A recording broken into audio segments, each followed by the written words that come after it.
affect its millions of users. The tech giant announcing big changes in its new operating system. And as reporter Chris Reyes from our sister station KGO-TV found out, it all marks the end of an era for iTunes.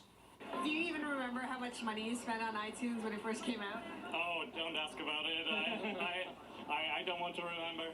It was quite a lot. I spent basically my whole allowance when I was in high school, so probably like $100 every three or 4 months, I guess, yeah. iTunes, the iPod, and then the iTunes Store, unveiled back-to-back by Steve Jobs in the early 2000s, cemented his place in music history.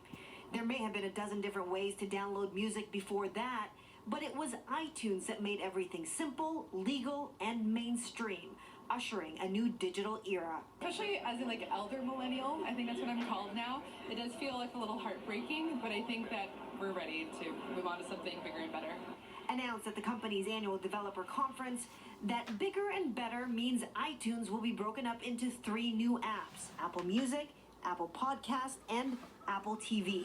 Bottom line, a move away from any kind of ownership of digital media. For you don't even care about owning it. Today doesn't make too much sense, also CDs, we just use streaming, movies, stream Netflix. It's a streaming culture now. Why own content when you can get that same content whenever you want?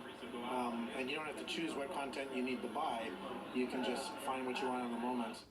If you do have those iTunes gift cards, the store will remain open. If you use iTunes on Windows, nothing will change. However, with Apple deprioritizing the service, it does feel like the beginning of the end. Like many of their products, they faded into the background and then phase it out altogether. In San Jose, Chris Reyes for ABC 7 Eyewitness News.